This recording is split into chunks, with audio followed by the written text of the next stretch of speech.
Hey everyone, I need your attention for 1 minute. This is not one of those ads. This is something that has changed my entire life. If you've been listening to this podcast, you know that this is all about personal development as the foundation for everything good in your life. And this podcast is now sponsored by Growth Day, which is the world's first all-in-one personal development app. I mean, oh my gosh, can you imagine having everything all in one place that you need to create the life that you want? Now you can. So if you've been struggling with your motivation, your mood, your productivity, or your purpose, you have to check this out. Growth Day helps you consciously change your life and achieve your potential. It has all the self-improvement tools, motivational classes, and life coaching all in one place. So many of us want to improve our lives, but the question is how? Where do we start? What do we use? How do you get unstuck? How do you make self-improvement stick?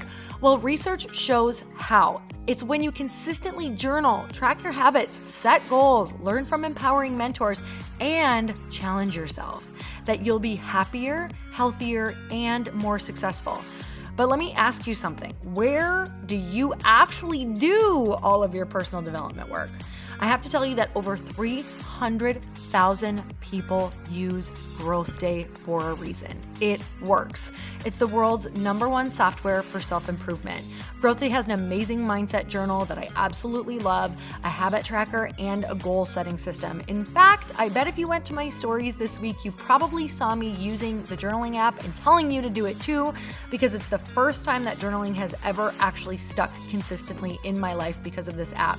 And best of all, Growth Day has live inspirational classes every single week from the world's top motivational speakers and life coaches. These are people who have impacted my life in huge ways. These are mentors who I already knew and loved. In fact, this is something that's so huge for me, you guys. I personally teach a class in Growth Day every single month, and it is one of the most fun things that I get to do, and I'd love to see you there. These classes will truly shift your life. There's always something new that you will learn. So join me and 300,000 achievers growing our lives with actual real intention. Visit growthday.com/Lori for a free trial. Yes, you can try this for free. So go to growthday.com/Lori and go live your best life. You guys, that's growthday.com/Lori. And I can't wait to see you there.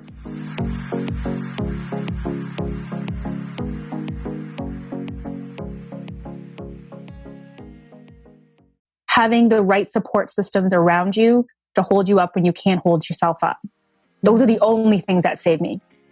I didn't save myself. I could do all the positive talk in the world, but I didn't feel any of that on those deepest, darkest days. Welcome to the Earn Your Happy podcast. I'm Lori Harder, founder of the Bliss Project, 3-time fitness world champion, fitness expert, and cover model turned self-love junkie, lifestyle entrepreneur, and author. Each week, I'll bring you a guest or a thought that will help you bust through your fears, connect to your soul, and get focused and clear so you can elevate your life, business, and relationships. We don't wait until we're ready for someone to tell us we're good enough. We take what we want and we anoint ourselves. Get ready to earn, own, and unapologetically rock your happiness every single day. Are you with me? Here we go.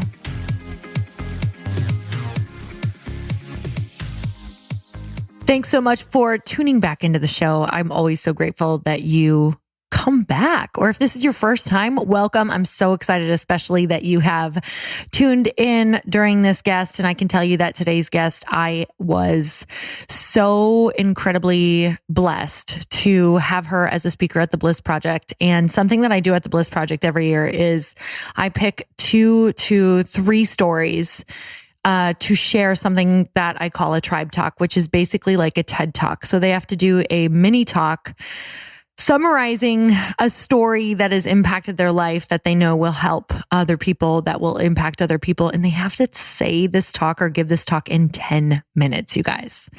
So I think these talks are so much harder than actually giving a 30 to 60 minute talk, because it's like, what in the heck do you say in 10 minutes? Well, I will tell you what she said had everybody laughing, had everybody crying, and had everybody left feeling completely just in immense gratitude and completely shifted. So today my guest is Monique Bryan, and I could not wait to have her on to hear more than the 10 minutes that I got to hear at Bliss Project and really connect with her. This woman, and you'll hear in this story, but I knew she was going to be one of the speakers or one of the tribe talkers at the next year when I met her. She is convicted by her message. She is such a light and so much energy. And you will learn exactly why and how she does this and how she shows up in such a beautiful way. So Monique Bryan is a speaker, a personal branding expert, a triple positive breast cancer survivor. Monique helps successful women entrepreneurs package and sell their genius and unlock the lucrative world of personal brand building. She brings over 15 years of top-level industry experience. She's been featured in Entrepreneur magazine. She's a highly requested speaker and panelist. She draws widespread admiration for her passion, hustle, and unshakable commitment to helping women showcase their expertise and pitch with confidence. So, with no further ado, let's get started.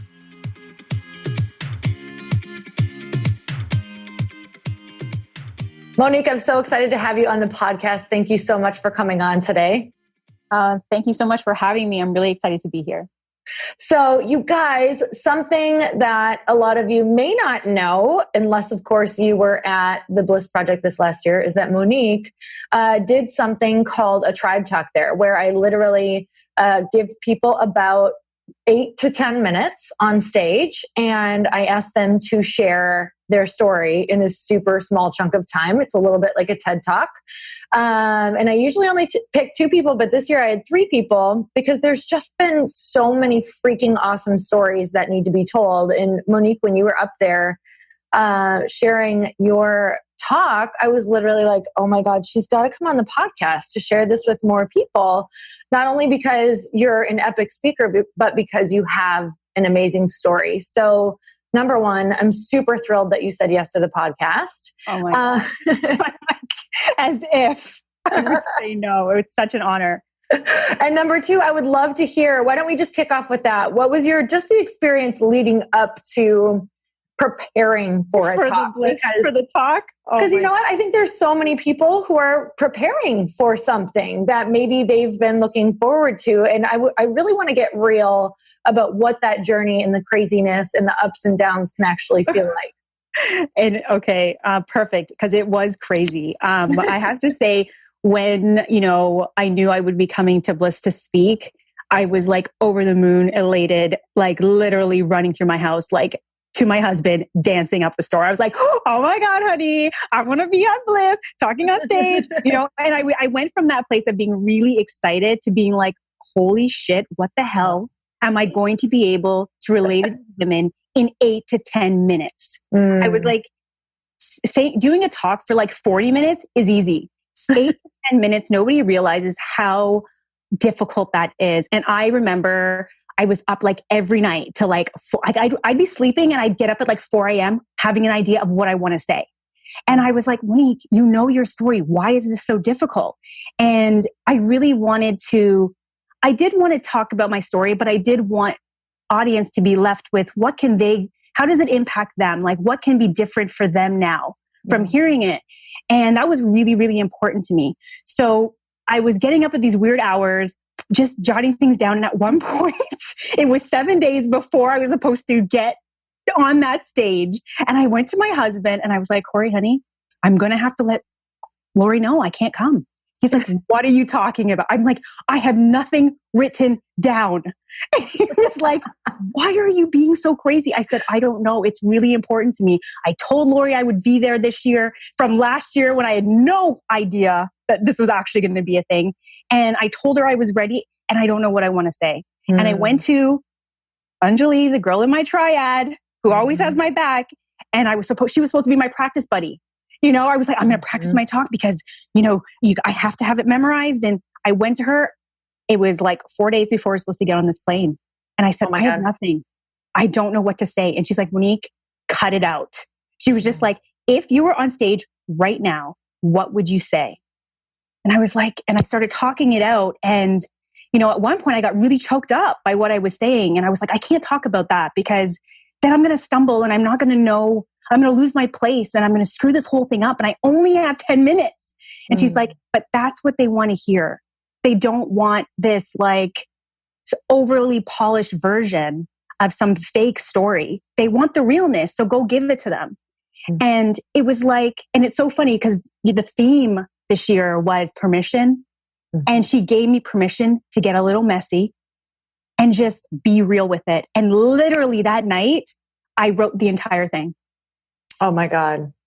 Okay. So this is, timing is so divine because right now you're just offering me back a gift right now because I do not have my talk done for 3 days from now. I know the feeling. And I'm legitimately like, you were just saying that and tears just like welled up in my eyes because it's so, this is the part that I want people to hear. Like sometimes you're not given the words for a reason until right before is because it's so much about like, you almost need to drop into the event, like, and have somebody like shake it out of you and be like, stop trying to say the right thing and just say the truth, like say the real thing. So I never got to hear this part of the story. No, like, I'm doing Bliss, you're doing your talk. Yeah. You're like, Monique, are you ready? And I was so ready because I was so ready. I like memorized it. Yeah. But from a point, like I tape recorded myself speaking, saying the talk. So I would listen to it for the next 4 days and on the plane. So it was like my voice was in my head. Like I knew exactly what I wanted to say because the day of, I didn't have time to practice it. I had put together this whole photo shoot and I was so nervous that I literally was sitting there before I was supposed to go on stage. And I was like, Monique, you didn't even practice today. And then another voice said to me, yeah, but you know this, you know it. And the funny thing is I know I had a clicker with these prompts. Right. Worry, I didn't know how to work it. When I went up there, first of all, I was so out of it, even though it didn't look like, I looked really calm because I was just watching the talk. And I remember looking at the chair and there was a box of Kleenex, like a Kleenex little square. And then there was the clicker and they were the same size. And I was like, Monique, pick one up. That's what I said when I was on the stage. Pick it up. And I was like, pick up the clicker. And I looked at the clicker. I looked at the screen and I was like, holy shit. I don't know what I'm doing. And the whole screen went black. And I was like, that's it. You better know it because it's not on the screen anymore. Oh my God. I had no idea. That is so crazy. Oh my gosh. Okay. So it's funny because I know I understand the debacle of the 10-minute talk because I had, a TED talk, which was technically an 18-minute talk, but I think mine finished at 17 minutes. And let me tell you, I was like, oh, this will be easy. Like, I'm going to blink and it's going to go by. Okay, well, how do you summarize your life story in 10 or 17 minutes? Like, it's virtually one of the things that I had to learn, and this is something that we can kind of chat about, like in order to get up there and be able to do that, you have to release so much. You have to release like thinking that you get to share the context. You have to release thinking that you're going to be misunderstood because you just don't get to add the details. Mm-hmm. You don't get to. All you can say is the story and kind of like, hope that is enough. Was there any parts that you were like, oh my God, if I don't share this, will they understand? Or if I don't do this, are they going to take this the wrong way? What were a lot of your thoughts around like the fear thoughts? Oh my God, I eliminated so much to get down to that time frame. I had the best thing to do was to say it in front of others. And I was like, what can I take? Because I had to shave a good 5 minutes off of that. Mm-hmm. And there were pieces just around like being diagnosed with cancer and me describing what that was like in that moment. I thought that was a really important piece I had to leave in there. And I didn't do that in my talk. I didn't really talk about that moment. Like, cause I really thought that was important to people. Like, cause I felt like that was somebody's biggest fear. You go to the doctor, you're waiting for the results. And then he's like, I'm so sorry, you have cancer. And I thought like, people want to know what that moment's about. So I had written this long thing about, feeling like the floor had been ripped from underneath me. My husband's holding my hand. There's echoing in my ear. The doctor I want to punch in the face, but cry at the same time. They hand you this stupid bag that says breast cancer on it with a bunch of shit you never look at, because who wants to read that right now? I'm like, there was just so many pieces that I was like, people want to know this. But again, I came back to, what do I want them to be left with? It's not you had your greatest fear realized and now, oh my God, this is what it's like. Can you imagine? It wasn't about that. It was about, what are you doing today? So if that day ever came, you have no regrets. That's what I wanted them to be left with. So I had to start with the end in mind. And I just kept coming back to that place, because my friends who were listening, who know me and who know this story, were like, what do you want them to be left with? That's it. That's the only thing that matters, because that's what they're going to remember. How do you want to be remembered? And I was like, I want them to remember to get off their ass. I want them to go do whatever they want to do. I want them to do it today. I don't want them to wait. That's what I want. And they're like, good. Then that other shit, that was about you. And it was horrible, but you don't need to spend 5 minutes talking about it. So is it, now I'm just I'm in the spiral with you. Oh man, I can't even imagine what had to, and how much just of your story and healing had to even happen before you could even tell a story like that in that way. Because I can only, you have to be in it and you have to go through it. So now that we've got a little bit longer form to be able to share, I would like to know that moment of being diagnosed. Like, what did you, when you were there, what was happening in your mind? Did you have any idea what was going on? When I was first When you were first diagnosed. When I first diagnosed? Come about, yeah. Well, when I first found the lump and I thought it was nothing, it didn't hurt. It was so faint. When I felt it, I was like, there's probably nothing really even there. Maybe it's my imagination. And then when the doctor felt it, he said the same thing. It's probably nothing. But when he called me 2 days later at my work, which he never does, he never calls me. I was like, well, he's either telling me it's bad or he's telling me don't worry about it. And he was just like, Monique, it's serious. And I was like, I remember holding on to a chair because I almost fell over, because I was like, what are you saying? And he's like, I can't say for sure what it is, but we need to do a lot more tests. And within 2 weeks, I had, 2 ultrasounds, 2 mammograms, an MRI, biopsy, and then the diagnosis. And I was just like, a shock of, what I really felt, even though it was a shock, I was like really angry, not because it was cancer, but because I thought I had been doing everything right. I thought I was eating right. I was being positive. I was doing my personal development. I married somebody very supportive. I fixed all my relationships with people in life. I thought I was doing everything right. And for me to still get it, I felt betrayed. I felt betrayed by my body. I felt betrayed by just the universe. I was like, what the fuck? Yeah. Like, this couldn't be possible. I was so busy telling everyone else what to do with their health. Like, not even a joke. When they're like, how do I lose weight? I was like, okay, girl, this is what you need to do. You need to cut out gluten. And then there's this, and you need to get on this diet that I'm on now. I was seriously on my high horse about things. And I got knocked down so fast that I was like, clear, I know nothing. Whatever I thought I knew, I know nothing. That's what I kept saying to myself. And I was just like, and I didn't feel like I had cancer. I felt perfectly fine. So I was like, the doctor's obviously wrong. He's a liar. This is a conspiracy. Like everything you can think of. I was like, no, this can't be right. I probably need a third opinion. My husband talked me off of that ledge, and he was just like, it's going to be fine. And I was like, oh no, it's going to be fine because I say so, but I still want to see why these guys want to be pumping me full of medication, because I'm fine. And I was in denial for a while. I postponed the chemo I was supposed to be on, they were like, okay, Monique, we need to start your chemo. And I was like, I have some trips planned right now. That's not going to work for me. I'll get back to you. And she kept calling me. She was like, Monique. Until my husband was like, listen, I said, okay, I'm ready.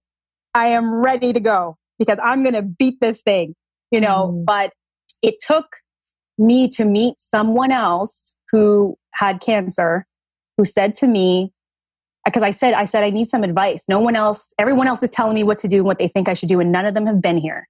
And she said, I said, what advice do you wish someone had given you at the time? And she said, feel it all.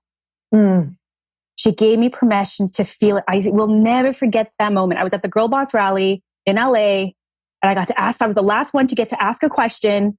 And she said, feel it all. Feel the anger, feel the sadness, whatever you want to feel. Don't stay there too long, but don't let anyone else tell you how you're going to feel or how to feel in that moment. And that was the best. She's like, and she said, don't try and take care of anyone else's feelings while you're going through this. Thank God she said this to me, because I would have been trying to make everyone else around me comfortable, which would have stressed me out. And I wouldn't have time. I wouldn't have been healing. I would have been too stressed because listen, my mom, I love my mom. There's nothing my mom would not do for me, but she wears a lot of her feelings on her face. And when you're sick, the last thing you want to do is see people's faces mirror back to you the worry and the fear. It's the hardest thing to do. It is the hardest thing. So I really stayed away from a lot of people on the days when I was feeling even the days when I was feeling good, because some of those people just don't know how to fix their face. So I had to be like, listen, this is not going to work for me.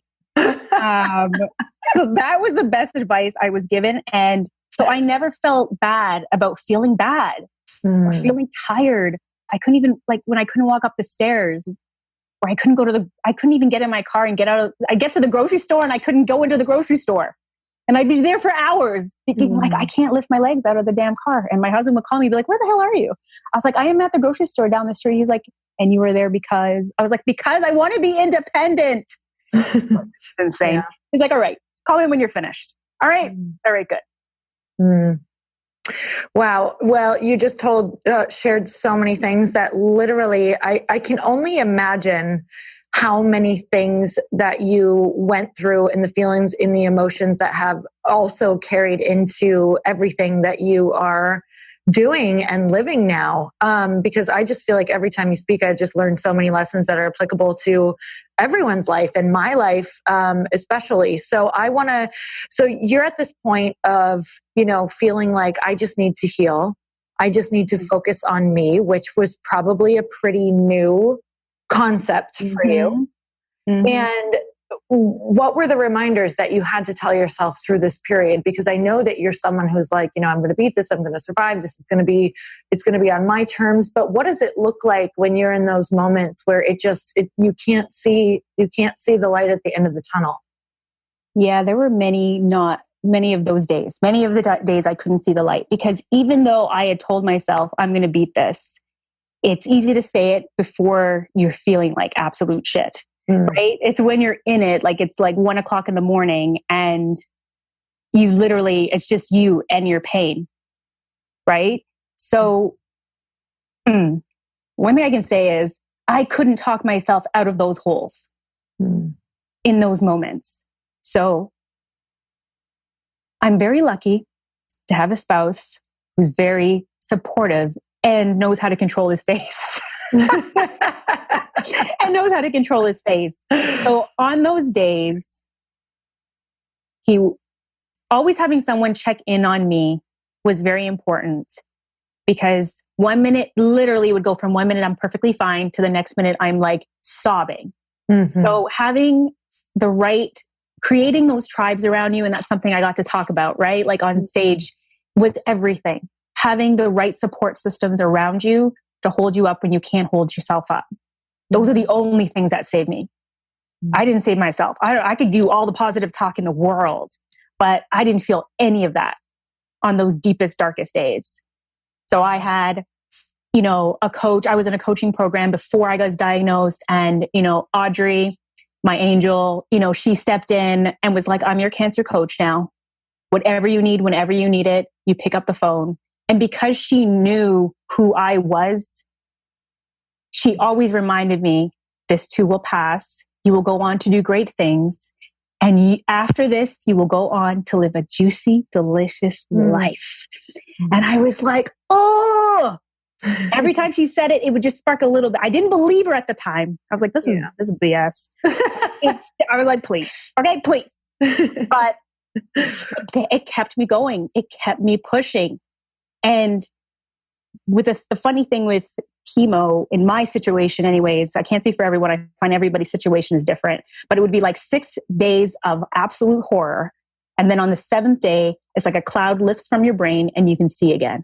Wow. And you're like, wow, okay, there is a light at the end of the tunnel. And I would get chemo every 2 weeks. So it would be like 6 days of hell, 7th day, okay, 8th, I'm waking up, 9th, I'm feeling better. By the time I hit day 14, I was like, whoa, I am on fire. And then I'd have chemo again and it would start again. So during those happy times, those days, those 5 days, I would do whatever energy I had, I would go do. I'd go shopping, I'd go out with friends, whatever it is. And what I realized today, as I got better, I said, I will never take these days for granted again. I will never take a healthy day for granted again. All these little nuances I was missing because I was so busy chasing my life. So I was like, when I'm done this, I wasn't even finished yet. And I launched my new business because I was like, everyone should be living their juicy, delicious life. And if they're not doing that, what are they doing? I don't want them to have to get cancer to feel it. Unfortunately, that's usually the case. Something really, as you know, something really dramatic has to happen before we wake up. So I'm like, no, I don't care what I have to do and who I have to do it to, but I am all about helping women get what they want now, today. You are like running, all of these lessons are just running parallel, I feel, for life, which is you are just, I really hope that people are, no matter if they can relate or not, there are so many beautiful lessons in here about just the cycle of life. And yes, it was chemo, but the cycle that you're sharing is pretty insane. Like just really talking about how in order to heal, you literally had to stop feeling resistance around feeling bad. Like you had to stop feeling bad about feeling bad and just feel it and let it be what it is. And I think so many of us wake up and we feel guilty about feeling bad, or we feel bad about resistance, or we feel bad about procrastination, or we spend more time feeling bad than being able to let go of that, just feel it, and then be able to move forward quicker and really enjoy those days, right? Like when you started to feel good, you're like, that's it. I'm like, not going to stay focused on feeling bad. I'm going to really use these days when I feel good, because it's going to be a cycle again. It's going to be a cycle again. 100%. And man, you are just like schooling me today with like, it's okay. It's going to be a cycle again. So like, let the cycle take place and really enjoy the good days. You're literally reading my mind. Yes. Oh my God. It's like just so beautiful. It's crazy how we learn so much from the pain. And when we're in it, you just can't, you're like, no, there's no learning here. I just hate life. Yes. But that's why we need our husbands, our partners, our Audreys, right? So how did you meet Audrey? I met Audrey through a program called Landmark Education. Okay. And it's a personal and professional training growth and development company. And I'd been doing different programs there around personal development and coaching people in their lives. And she was a head coach in this program. And it's funny because when I met her, I actually didn't like her at all. I was like, she was just, and I know why. She was so clear about who she was. There was an unwaveringness about that I totally was so jealous of. It was like, she just stood so firm, and this is who I am. Take me or leave me. And when I joined the program and she was the head coach, and I went to her and I was like, I had all of these reasons for why I couldn't be in this program. And she looked at me and she's got these really piercing blue eyes. And she was staring really close to me, actually. And I was like, what's wrong with this woman? I was like, just back up, you know, and she's really, if you saw her, you can't help but love her. She just looks like she has like this big, giant, like mane of like blonde hair. And she's like short, but she wears these really tall high heels and these business suits. She's just like a badass. And she looked at me and she said, you know, Monique, coaching people is a privilege. Did you know that? You don't have to be here. And I was so taken aback. I was like, oh. I was like, does she know who I am? You know, I was like, pfft. And I said, okay. And I sat down and I joined the program because I was like, you know what? We always meet. I just felt like she had come into my life for a reason. She was one of those people who were not going to let me push her around. And I felt like I'm a pretty strong personality. And if I can find someone to match my personality, I feel like I'm going to learn a lot from this woman. And that's how we met. And through the program, we became closer and closer just because she just always saw me even bigger as like, I don't want to say bigger than I was, but who I wanted to be is how she always spoke to me. It wasn't from wherever I was at, whatever I was complaining about or whatever I was doing. It was like, Monique, I know who you are. I know what you're out to accomplish in the world. And that's the only way I'm going to address you. As a big person doing big things. Isn't that scary? It's scary and the best gift anyone can ever give you. Because who else in your life is going to do that for you? Who? Yeah. It's like really, I have moments like that with some people where I'm like, I can find myself wanting to, like you just kind of want to run the other way because you know they're going to call you to the carpet and it's not going to be comfortable. It's not going to be fun. Like, no, I want to feel bad over here for longer. Yes. Let me have my pity party. Let me have my complaints and my ailments. And my excuses. My excuses. These excuses are keeping me safe. Like you're not allowed to strip me of these. Yeah, this is familiar over here. You're going to push me into a realm I'm not sure about yet.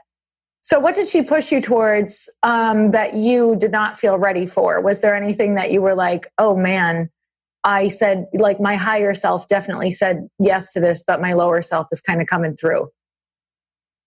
Well, definitely I didn't think that I had any authority to be coaching anybody in their life. I feel like people they know their lives. Who am I to tell you about yourself? But what I realized what coaching actually is when I think of like the best athletes in the world, they didn't get there on their own. They had someone in their corner pointing out little things where if they just made those little adjustments, they would be great. I was like, when I learned that, I was like, that's what I want to be doing. And then when I was going through the diagnosis and just finding out from in the early days, she's like, Monique, one day you're going to write about this. You're going to tell the world about this and you're going to help so many women. And at the time I was really scared of that. I was like, don't tell me to go and make a difference. I just got diagnosed. I don't want to make a difference.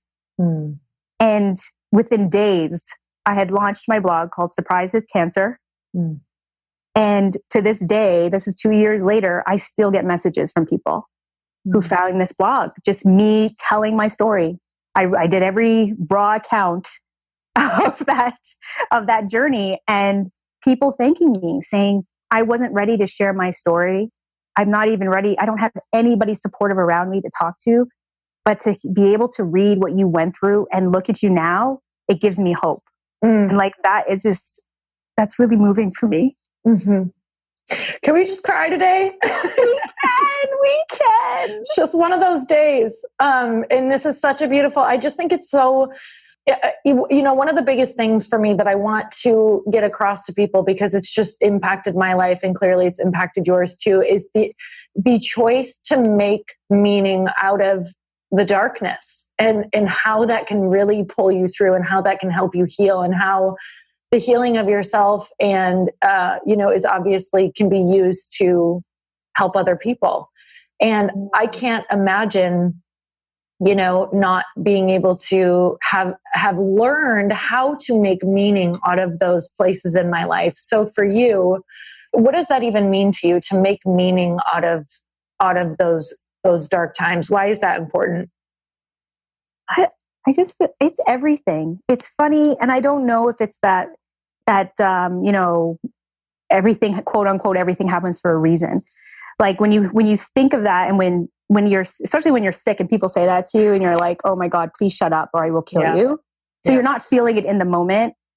And it's not until maybe 2 years later where you get to talk on stage at a Bliss Project in front of 500 women.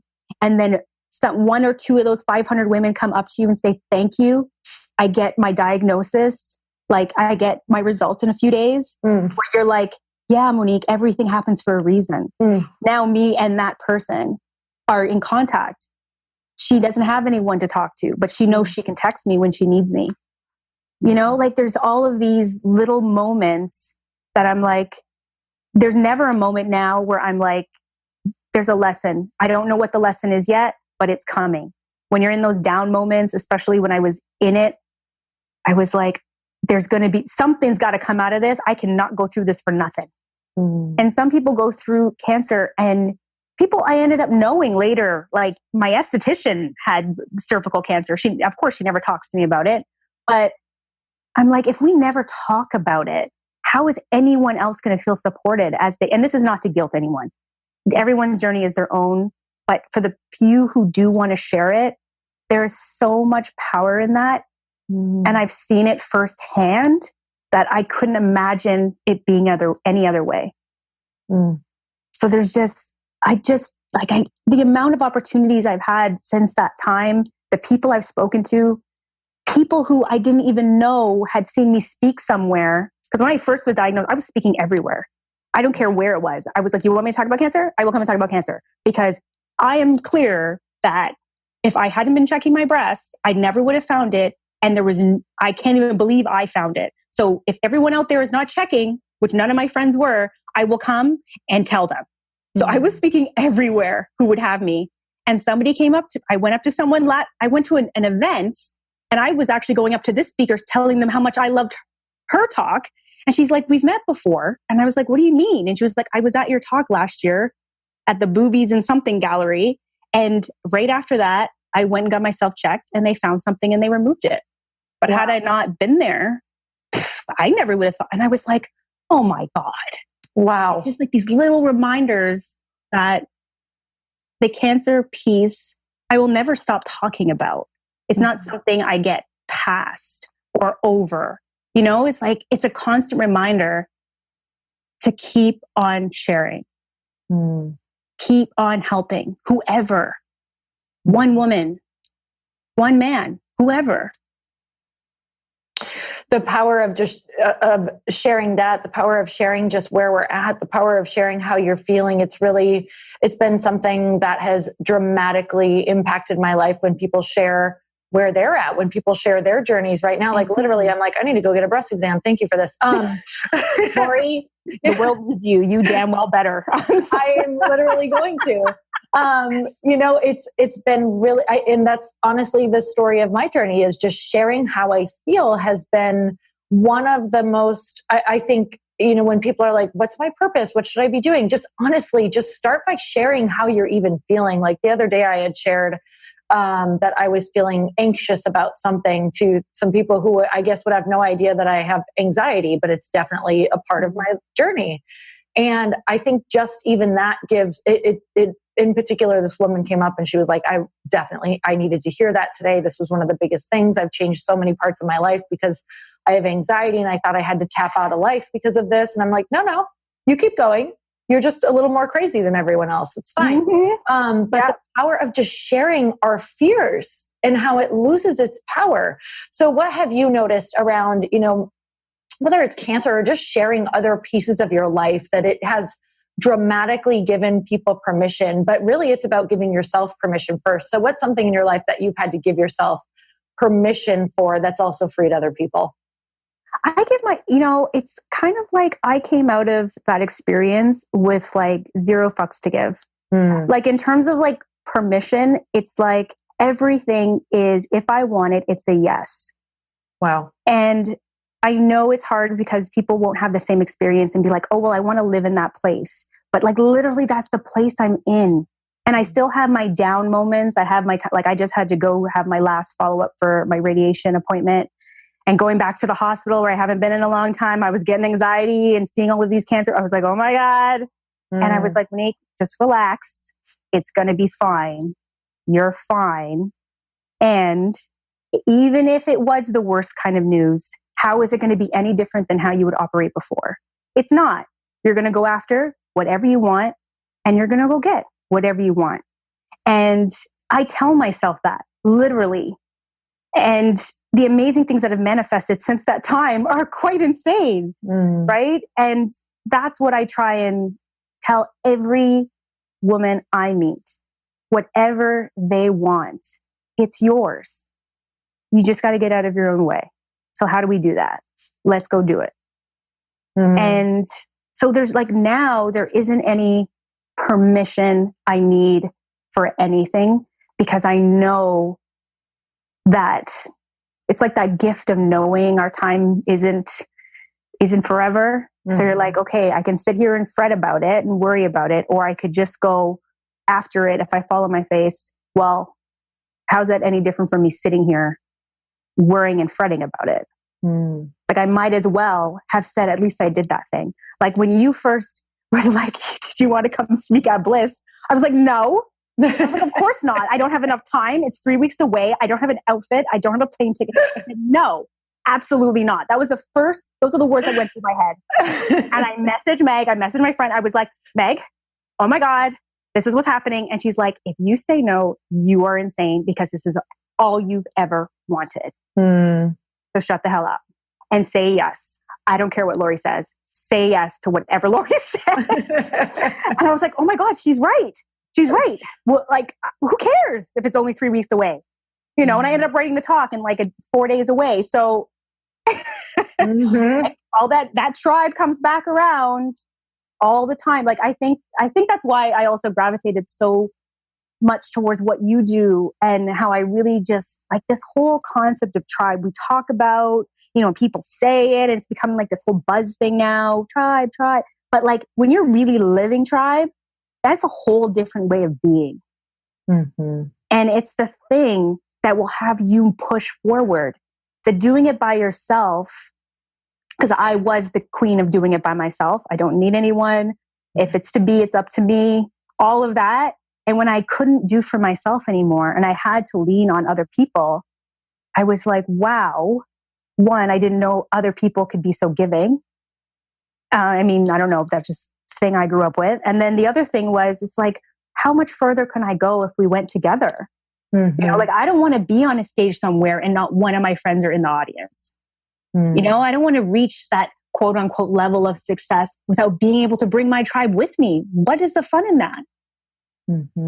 Right? So I think if anyone is out there listening and thinking about, like, if they're sitting in any of their fears about what it is they need to do, their tribe is not the tribe for them then. They need to go build a new one. They need to build something around them who always are there to remind them, you got this. You're a badass. You can have whatever you want. It's okay to put yourself first. Go after it. We got your back. Like it seems so like small, but I'm telling you, without these two ladies who came with me, Anjali and Meg, and pushed me the whole way 3 weeks up to leading to us getting there, I wouldn't have had the freedom on that stage that I did. Like I felt so held and supported. Not even just from them, but like the audience of Bliss is quite epic, right? Like they've got you, which is amazing. But I just felt completely at peace. Oh, well, we're sending them a huge thank you today on this podcast because we love them. I'm so grateful for them. I loved watching all of your stories, like just leading up to it. I was like, oh my God, it was the best. I'm like nervous and excited. I'm right there with you guys because I was on my own journey at the same time, right? Kind of like with everybody I'm like, no, I'm really right with you. You don't even know.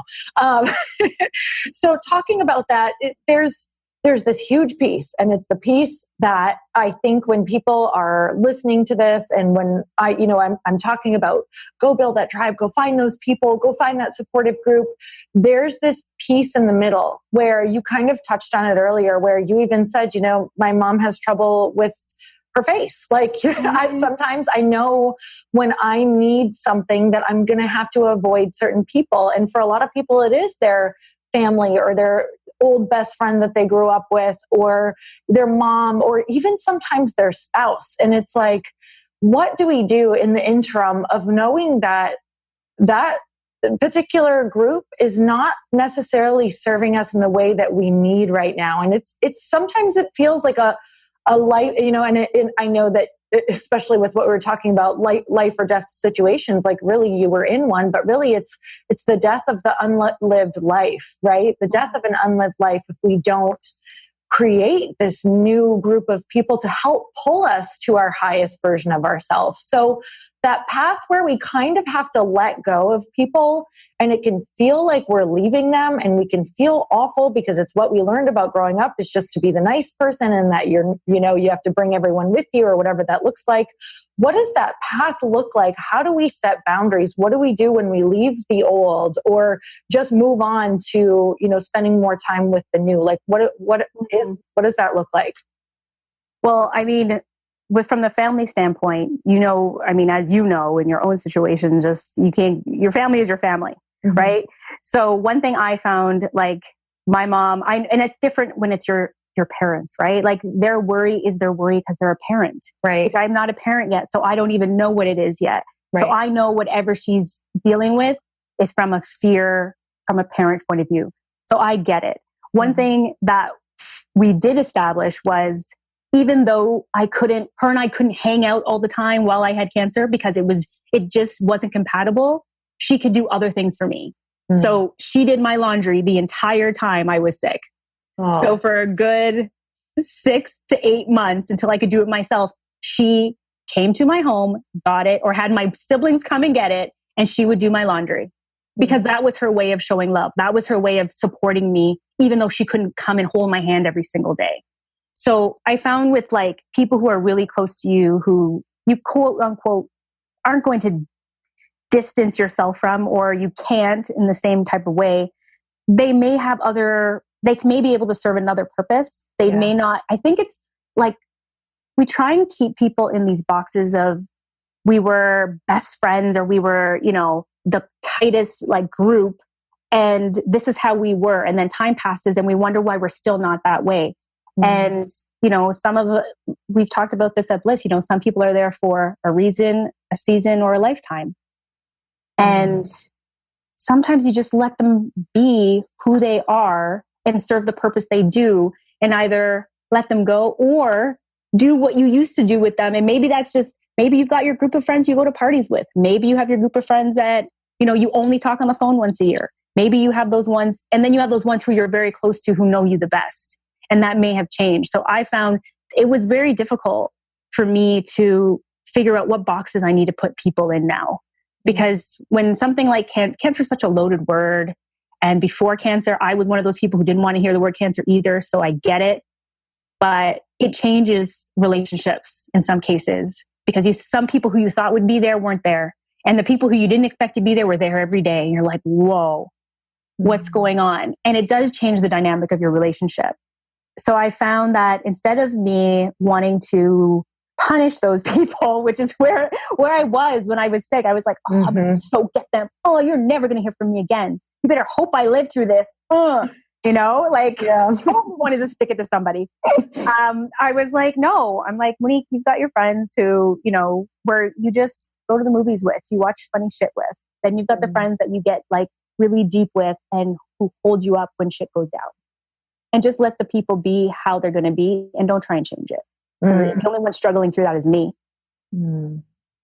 So how did you let people help you? Because I think this is a big one for everybody. We don't get to have those friends unless we let them also add value and help us.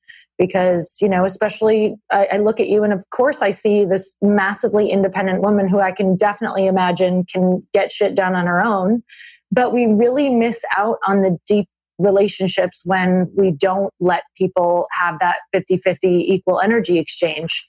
So how does that, whether it was through the cancer, whether it's through now, I watch you let people help you. And it's the most beautiful thing because I let people help me too. And I love it. I don't let them help me. I want them to help me because I know now it's not only, for me, but it's also for them. And it's for the deepening of our relationship. It's for their purpose. It's for both people's value. It's so important. So how do you accept that help or ask for that help?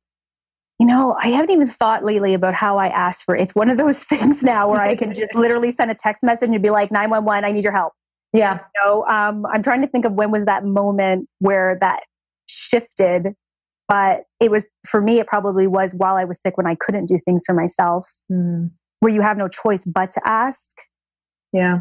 It's a humbling thing, really, when you're so used to doing it. You can't even get up and make yourself breakfast. Are you serious? And that was really hard for me. That was really, even to ask my husband, even though he's my husband, like to make my smoothie and can you make it for me? Like it came to the point, I didn't have to ask him. He would my eyes would open and it'd be sitting in front of me next to my bed and I'd drink it and go back to sleep. So that was an amazing experience just for him and for us to realize like how strong we were as partners. But as friends, one thing I have on my side is I'm pretty outspoken. So I tell people what I need. And that's difficult for people, but I don't like to step over things. So if I do feel like something's going on, I'm just going to point blank and ask you, where most people won't. And I think that makes the relationships I do have easier for me I can ask you for help now because we don't have anything in our space. You can ask me because I'm going to tell it to you straight. Like we just have an open relationship like that. But I really think I have to tell people what I need. And that came from being sick. It was like I had to tell people how to interact with me now. I had to warn them. I'd be like, I'm crazier than before. My hormones are insane. Yeah. I was like, 1 minute I could be having a great conversation with you. And literally in a second, I'm like, the sound of your voice is giving me a headache. I can't speak to you. I won't say that, but I'll just be like, I have to go.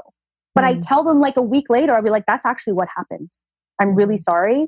I was like, and they get it, but I have to communicate what's going on. I think it's just a lack of communication where I think everything gets all muddy. I have to just say like, I'm sorry. I know you want to come visit me and see how I am, but I cannot see you. I cannot see one other human being today. I don't want to see you. I will let you know when you can see me. And that's hard for people. I had people still come to my house, even though I said, I don't want to see you.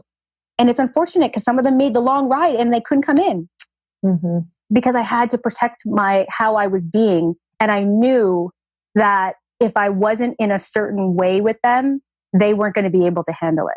And I wasn't ready to do the song and dance. I was like, no, I'm going to be sleeping. That's it. I love you.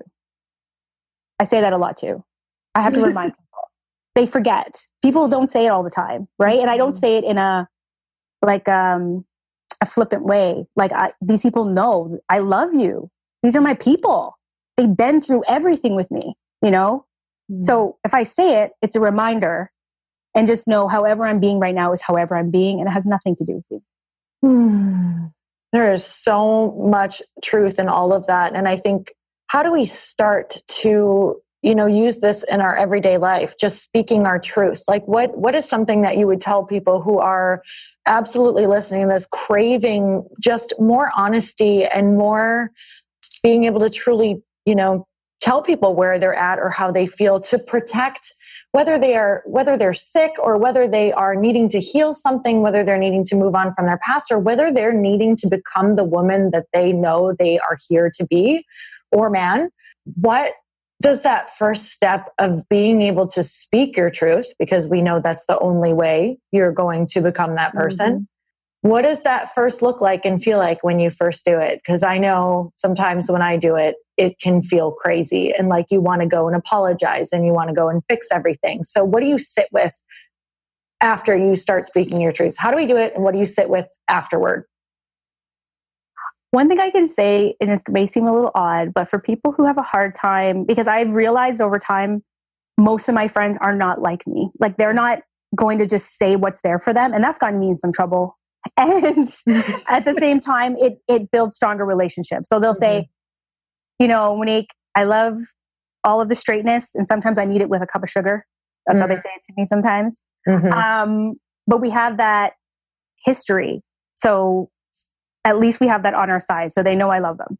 So one thing, there's a couple of things. One, I tell people if there is something they need to go tell somebody and they think it's going to be super difficult, write them a letter. Don't send it. Read it. Make sure you're okay with what's in it and how you think they may respond, and then go read it to them. So whatever it is you need to say gets said without a back and forth, without an interruption. And sometimes that's easier for people. And that's why people write these crazy long text messages and things like that. I really highly advise against that. I've been in those situations. We both know tones. Everything can be misinterpreted over a text message. Oh my God. Right? And then the other thing is, like, if there's things that need to be said, or you're changing, or your relationship is changing, then I think it's always better over, you know, a glass of wine or a nice, I'm a brunch girl, so I love to go to brunch. Over a really nice brunch where, you know, everyone's defenses are down. And I always start a difficult conversation with an acknowledgement.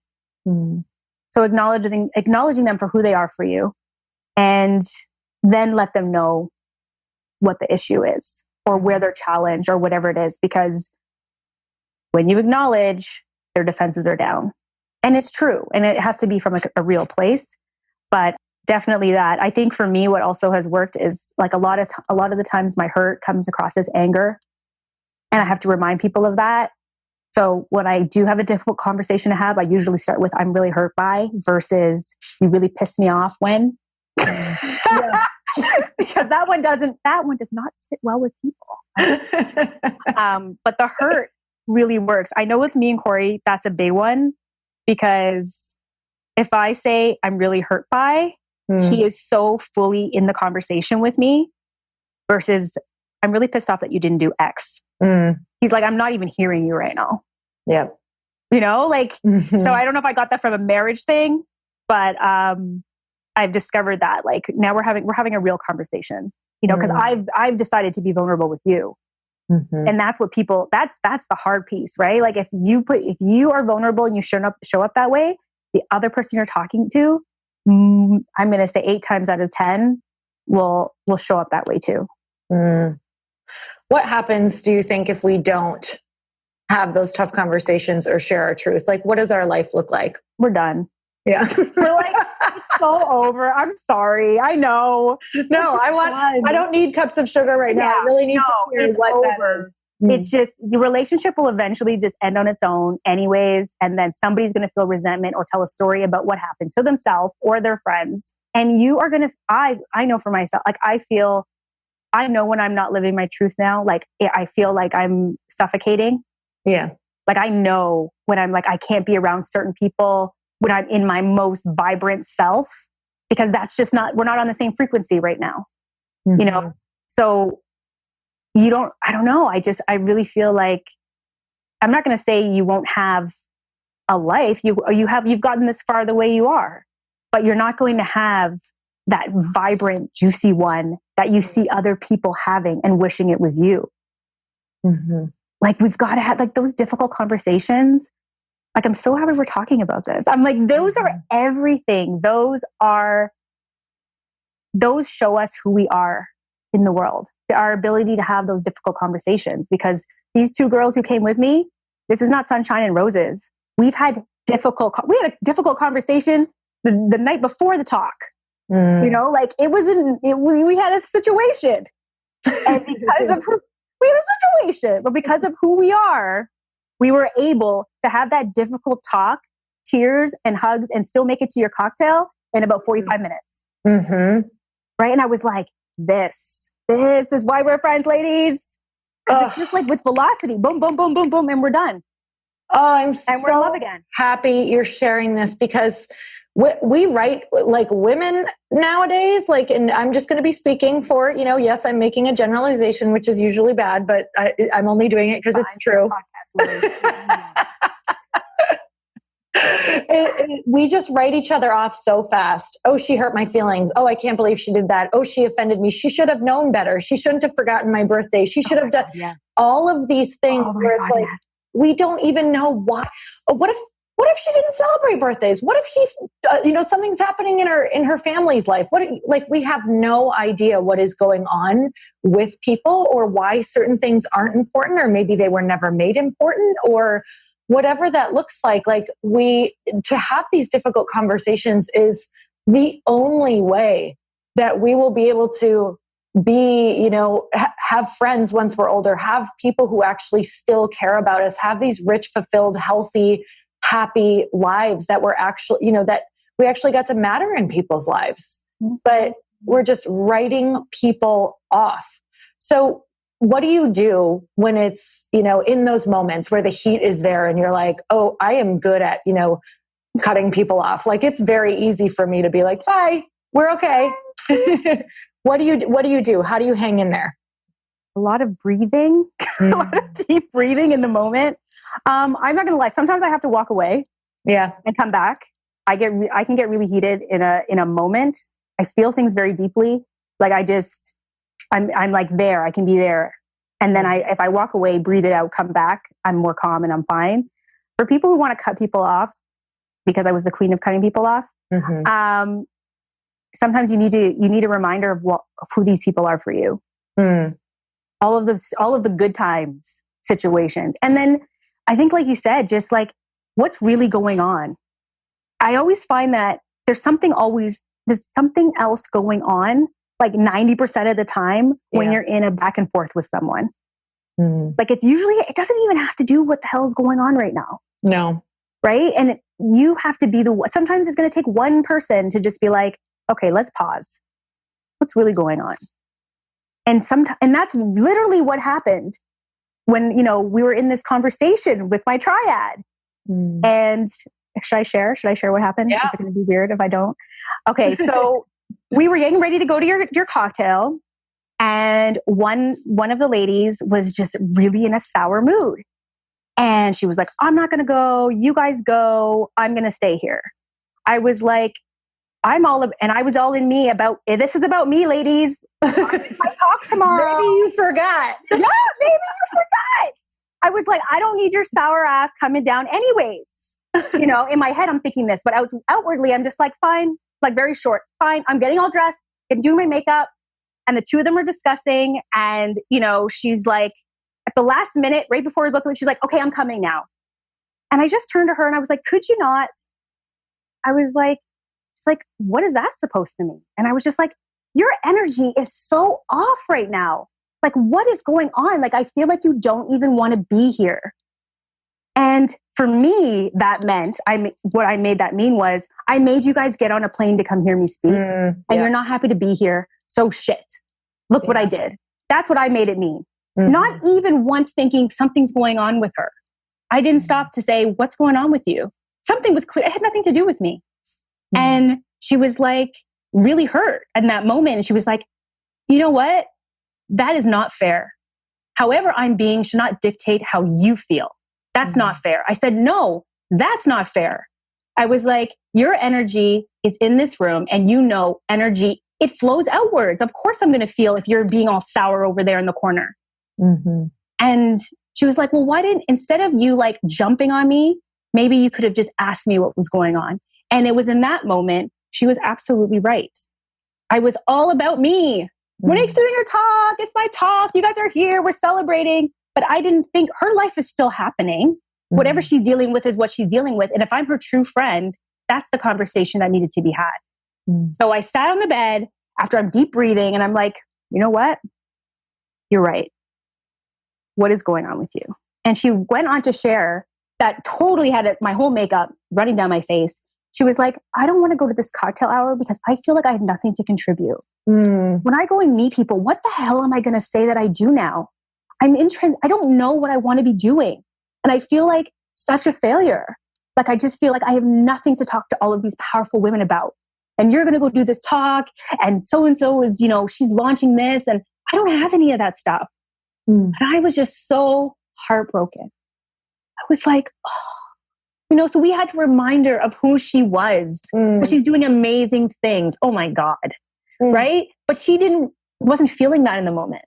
She just wasn't. And it's our job to remind her of that. And for me to get off my, like, Monique, it's all about you and the Monique bill but it took something. If we didn't have the type of communication we had, I may have been one of those people who'd be like, look, bitch, you need to go sit over there on the bed, sulking. And I'm going to the cocktail hour to go get pictures with Lori. Because that's why we're here. Like, who would that serve? Nobody. And then we went on to have a great cocktail hour. The next day, the three of us had a photo shoot together. It was freaking awesome. And I've got pictures that we're not just posing, like we're genuinely having fun. Like nothing else was like that day.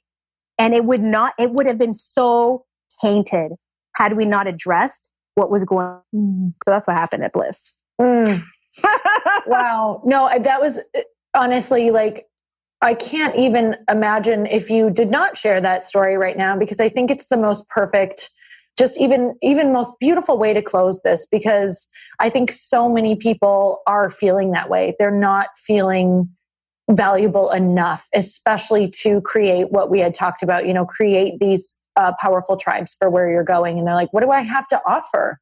And it's so easy to get stuck in that place. I don't care where you are in life. I don't care if you have done amazing things and you're transitioning, or you're in the beginning of doing your first amazing thing, or you don't even know what the hell that amazing thing could be. And that's awesome. And I think it's important to let people know that more people than not are feeling that way. More people than not are feeling that way. And just to show up and let you guys like show up and be there for her was a huge gift for you as well. And it's like, just to show up is such a massive gift for people and say where we're at. Like, at the end of the day, you don't need to have something huge or big or even a story yet. Like, it's enough just to go in a room and be like, you know what? I'm just here. I'm in it. I feel like shit. Yes, I'm just here. I'm in. I love that. That's the first step. That's the bravest step. Oh it's my God. With the not knowing, with not having a story, with not having some big thing that you need to talk about. Those are the brave ladies. Absolutely. Well, Monique, I'm so grateful for you. And I could there needs to be a part 2, because I'm just like, okay, well, there's a million things we didn't talk about, but what's the most exciting thing in your life right now? Like something that you're just like loving doing, or... I mean, I will say my most exciting thing right now is my business. I'm not going to lie. I spend all of my hours and my moments doing it. And I get to work with women every single day, helping them put together what their story is, like finding the real juice behind their messaging so they don't get overlooked. So they can go and share their gifts with the world. So that is everything to me, because when you see people, like you said, you don't know what they're going through. You don't know what they could offer. You don't know their backstory for why that makes them the person to help you with whatever it is you need next. And sometimes people can't see it because your online branding just looks like crap. So something with that, so all of these little pieces, I love to just I'm such a problem solver. Like, I love putting the puzzle back together. So that's the most exciting thing for me right now. I love that so much. I love seeing all of your work out in the world and all of the people that you're helping. And I'm so glad that I got to share you with my audience, because I have just been so moved by everything that you're doing in your story and the way that you just function in the world and your message. So beyond grateful for the way that you show up. Like, I truly, truly feel massively impacted by this podcast. And I'm grateful for this time that we got to spend together. So where can people find you? Where can they follow you and see all that you're up to if they want to work with you? Yes, you can find me on my website, www.moniquebryan.com. But I hang out mostly on Instagram. That's Monique Bryan _co. And you will find me and my business and all my shenanigans on the stories. That's where I live. Well, I'll make sure that is all linked up in the show notes for you guys if you want to go find her, follow her, do all the things with her, because I know you're in love with her now. So I always end on one last question. Are you ready? Oh my God, I forgot about it. Well, then you know what it is. So you have 30 seconds with a stranger. It could be in an elevator, it could be in passing on the street, but it's literally only 30 seconds. And they look at you and they ask you, how can I make myself happy? What do you say? Oh my God. I can't even believe I don't have an answer ready for this. I've listened to your podcast for years. I'm so glad you don't, because now you're just in the elevator with someone. I mean, what I would say is, if it's not juicy and delicious, do something else. So I don't even know how to say it in like 30 seconds, but it's I think you said it. Like live your juiciest life now. Whatever that means to you, live your juiciest life now. I love it. If it's not juicy and delicious, you guys go and do something else. Monique, I'm so grateful for you. And you guys, if you loved this podcast as much as I did, make sure you share it with a friend, text it to a friend who you know might need to hear this message. And until next time, earn your happy. Bye, everyone. Thank you guys so much for spending this time with me on the Earn Your Happy podcast. I am so glad that you stopped by. If you could take 1 second to share this episode with someone you think would love it, that would be absolutely amazing, and we would be forever grateful. Also, please leave us a review if you feel so moved by going to iTunes and leaving us an honest thought, an honest comment. Tell us what you think. Tell us what you want to hear more of. It would really help us out on our journey to helping thousands and thousands of people. Until then, don't forget to earn your happy. Thanks again, guys. Bye-bye.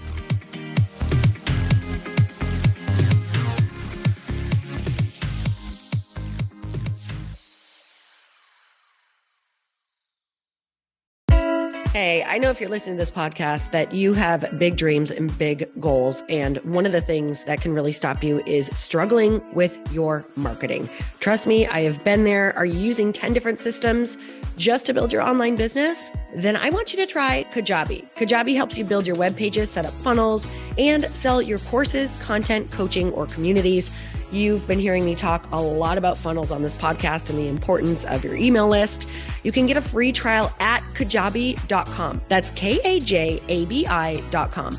I've talked about Kajabi before, but here's something that's super cool and new.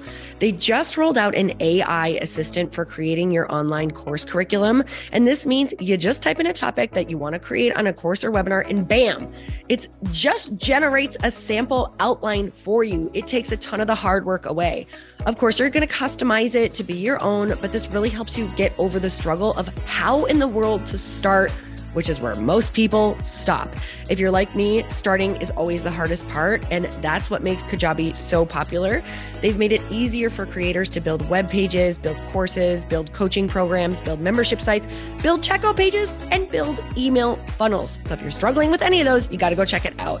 Go to Kajabi.com. Kajabi was really the first all-in-one system and is trusted by over 100,000 creators. I think that's good enough for me. Also has influencers and marketers who use this. And now their smart AI platform makes it easy to take what you know and turn it into an online course and business. Go start building with a free trial at Kajabi.com. That's Kajabi.com.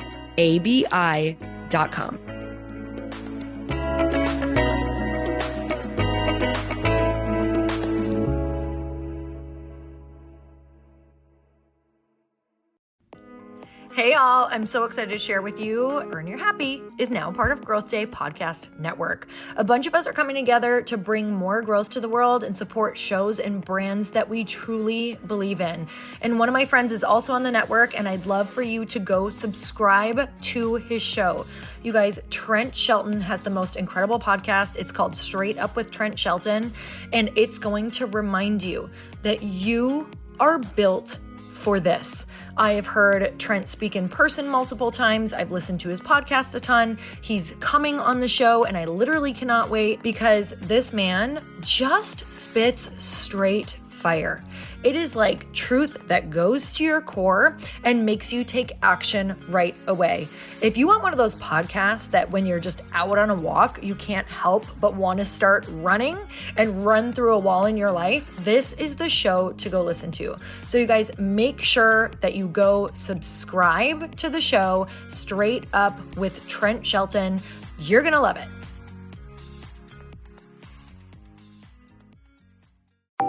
Want to know a huge secret to my success? Okay, not only my success, but just about every single person that I have interviewed on this podcast who is successful has this in common. You guys, they love to journal. They capture their life lessons and what they're grateful for. But a lot of people don't keep this up consistently. And most people do know that the research shows that journaling deepens your gratitude and increases self-awareness. But did you also know that journaling decreases stress and helps you achieve your goals faster? In fact, journaling is a huge differentiator between average performers at work and high-performing people. It leads to longer-term clarity, confidence, and success. So why don't more people journal? Why didn't I journal consistently? Honestly, they don't like staring at a blank page. It's hard to carry a book around with you or a notepad, and they just don't even know what to write about, or they just forget. That's why I know that you're going to love Growth Day. It's the world's #1 system for self-improvement, and it's like all-in-one personal development in an app. And it has an awesome digital journal, and people love it. Growth Day's digital journal has hundreds of research-backed writing prompts for self-reflection, positive mindset, confidence building, and success. I use them all the time, and it makes me think in ways that I typically don't, and it makes me ask myself better questions, which we all know gets better results in our life. It even has prompts that help you develop a daily, weekly, or monthly habit of reflecting on your life and identifying areas to grow. So it's a perfect time of year to start journaling, you guys. When you sign up at Growth Day, you also get systems for habit tracking, goal setting, and scoring, and improving every area of your life. Best of all, I get to teach there too, you guys. I'm so excited. I hope that I get to see you. I teach live in Growth Day every single month with a new topic just for you. So join me there. Start your free trial at growthday.com/Lori.